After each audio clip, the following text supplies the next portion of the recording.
Pois é, gente, a gente está falando aqui sobre o Novembro Azul, que foca especialmente a questão do câncer de próstata, em função da gravidade dessa doença, em função do quanto preveni-la pode salvar vidas, né? Vocês que estão acompanhando a gente, vocês estão vendo aí que é um assunto importante, é um ponto de referência no tratamento da saúde do homem e esse assunto interessa a nós mulheres, interessa aos homens também e a nós mulheres particularmente, porque nós podemos ajudar os nossos maridos, os nossos companheiros a procurarem um médico num tempo bom para que eles possam cuidar da sua saúde. Eu sei que não é fácil não, né? Às vezes não é fácil, mas a mulher tem um papel importante nessa história também, né? Para poder ajudar o homem a cuidar da sua saúde quando ele não está querendo muito, né? Valem diferentes mecanismos, né? Mas a gente tem que fazê-lo cuidar da saúde. Como é que fica essa questão? O homem que ele tenha o câncer de próstata, isso afeta a sexualidade dele? Pode afetar inexoravelmente pelo avanço da doença, como o que define câncer é uma doença que não respeita limites, que invade os tecidos vizinhos. A gente sabe que os nervos que levam o estímulo da ereção ao pênis, eles passam na lateral da próstata. Então, quando a gente tem uma doença que compromete os tecidos vizinhos à próstata, a gente pode também ter o comprometimento desses nervos e aí, progressivamente, a capacidade da ereção vai sendo diminuída até a gente ter a disfunção erétil como um todo, o que na maioria das vezes acaba levando o paciente para dentro do consultório, uma vez que ele já está limitado no seu dia a dia. Mas as terapias que a gente utiliza para curar o câncer de próstata também podem levar a isso, né?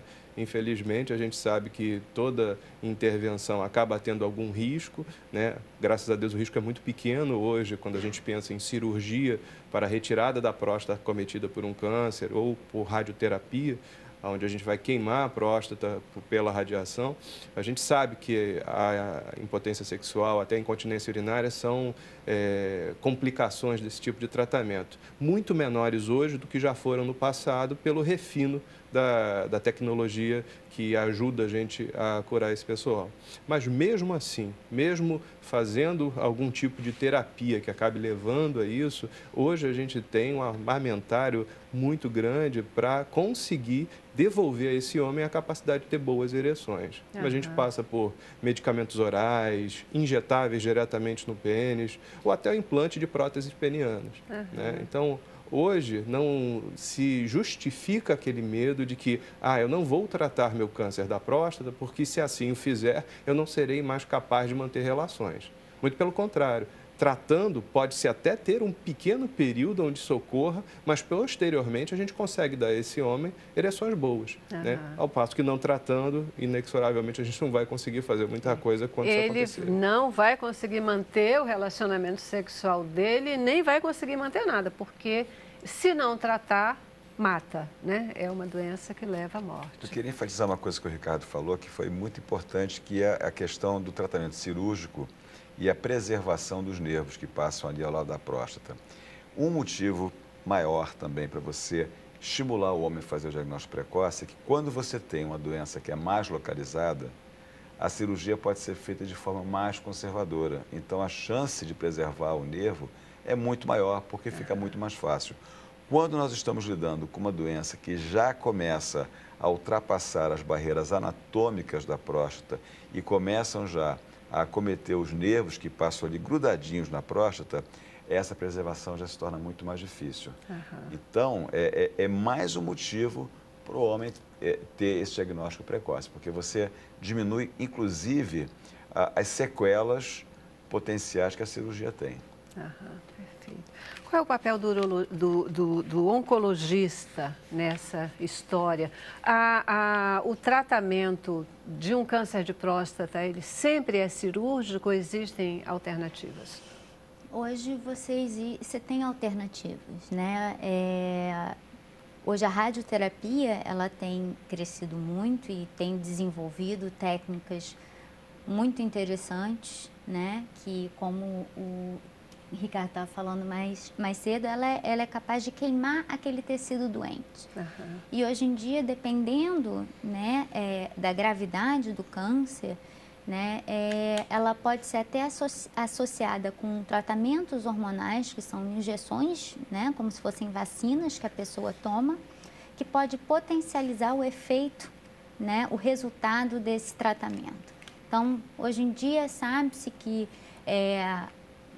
a cirurgia muitas vezes é o carro-chefe, mas para pessoas eventualmente que têm contraindicações ou não querem, a radioterapia, com ou sem, né, essas vacinas, elas podem ser tão eficazes quanto. Uhum. Como assim não querem? Pode não querer? É um direito que o paciente tem, não querer ser tratado.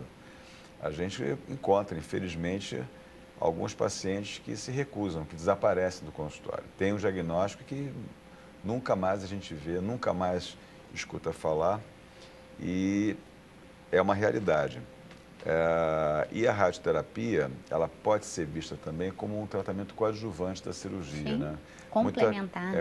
Exatamente, que você opera o paciente, às vezes ele tem uma doença um pouco mais avançada localmente, a radioterapia ela serve também para aumentar as chances de cura desse paciente, né? Agora, infelizmente, eu já vi de tudo. E eu Então, acho que assim... na verdade, depois de algum tempo, você já viu de tudo, eu não duvido de mais nada. Hoje em dia, o paciente, né, como eu acho que Ricardo e Canalino estão falando mais cedo, eles vêm através do oncologista. Muitas vezes eles vêm até nós para ter uma... Ah, doutor, eu sei que eu posso operar, eu sei que eu posso fazer radioterapia, afinal, as informações estão na internet para todos, e eles vêm para uma opinião imparcial, né? Então, muitas vezes a gente fica nesse meio termo de... Não, mas no meu caso, a senhora acha que tem que operar, tem que fazer a cirurgia? E, obviamente, existem indicações para as duas coisas. Eu queria fazer uma observação em relação ao fato do paciente já chegar informado, porque hoje em dia, qualquer coisa que você colocar no Google, você vai ter vários sites lá que vão aparecer. Quando o paciente já chega no meu consultório dizendo que consultou a internet e começa a falar uma bobagem, sem que ele perceba, eu começo a digitar no Google vida inteligente em Plutão. E aparecem lá 1.600 sites falando sobre vida inteligente em Plutão. Obviamente, ninguém acredita nessa bobagem. Mesmo que houver, ninguém ainda foi lá para comprovar.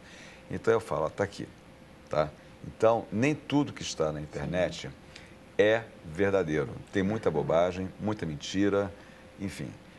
As pessoas que querem ter uma informação verdadeira, entrem no site da Sociedade Brasileira de Urologia, www.sbu.org.br, porque ali existe uma área para leigos, uma área para pacientes, onde textos escritos por especialistas estão disponíveis e todas as informações estão ali, as informações verdadeiras. Isso é bacana você estar falando, doutor, porque eu acho que não tem muito outro caminho, né? Hoje, com a disponibilidade da internet, com as informações aí, eu faço isso o tempo todo, né? Tipo, aparece uma doença tal, eu vou na internet, começo a ver, né, o que está sendo dito, opiniões, essa coisa toda, mas também vou buscar os órgãos mais oficiais que possam me dar informações fidedignas, porque tem muito lixo, tem realmente muito lixo, e isso às vezes pode levar ao desespero, isso pode levar a uma fuga da doença. Então, a melhor atitude é procurar um profissional especializado, alguém que possa falar seriamente sobre o assunto, possa cuidar efetivamente desse assunto, né? Uma vez câncer de próstata é para sempre ou tem cura? Não, cura existe, né? Esse é um dos principais pontos abordados pela campanha do Novembro Azul, justamente para que as pessoas entendam que a precocidade do diagnóstico aumenta a chance de uma detecção precoce, obviamente, de cura. Então, tem como curar? Tem como curar. A gente tem hoje o padrão ouro dos tratamentos para a cura, que é a cirurgia, e aí a gente tem pacientes selecionados para isso. A gente tem um outro método, que é a radioterapia, que não tem as mesmas taxas de cura. Hoje em dia é até muito discutido, isso tem, não tem, mas no cru do documento das sociedades científicas, a gente ainda não consegue dizer que a gente tem na radioterapia um efeito melhor do que a gente tem na cirurgia. Acredito eu, pelo próprio caminhar da tecnologia médica, que a gente chegue nesse ponto. Né? Mas tem cura. Então, se a gente for pensar em câncer de próstata com detecção precoce restrito à próstata, a gente tem cura. Então quer dizer que se não tiver restrito à próstata, eu vou morrer de câncer de próstata?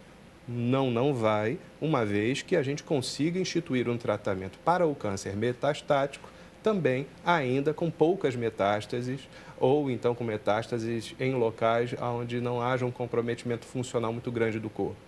Então, a gente tem o tratamento com as vacinas, a gente tem o tratamento, às vezes até com alguns quimioterápicos em casos mais avançados, medicações para diminuir o tamanho de metástases ósseas. Então, mesmo quando a pessoa pensa que tudo está perdido, a gente tem coisas a acrescentar, a gente tem qualidade de vida, talvez a gente não consiga aumentar o tempo que aquela pessoa viva, mas ela vai viver melhor. Esse é um aspecto, né? Eu acho que, independente se, lógico, melhor é que seja detectado, que a gente faça a prevenção, né? Que possa detectar logo no início e que possa curar. Mas, se for já no estágio em que você vai precisar de um tratamento mais longo, tem que tratar, tem que cuidar, porque a gente quer viver, mas não basta viver, tem que viver bem, né? Tem que viver bem, né? É preciso ter qualidade de vida, porque, afinal de contas, uma vida que você não possa usufruir dela, para que serve de fato, né? Gente, eu já vou para o nosso último intervalo e volto. Queria, nesse retorno, entender com vocês se a gente deixou de falar algo que seja fundamental sobre esse tema, ainda do câncer de próstata, e como é que está acontecendo a campanha, né? Como é que ela está rodando por aí? Quem quiser, por exemplo, fazer os exames, como é que faz, onde que busca, onde recorrer? O que vocês que estão aqui, né, apregoando o Novembro Azul, podem dizer para esse homem que está nos vendo, mas para essa mulher que está nos vendo também, que pode ser mobilizadora dos homens também, tá bom? Intervalo. Cabeça pra cima.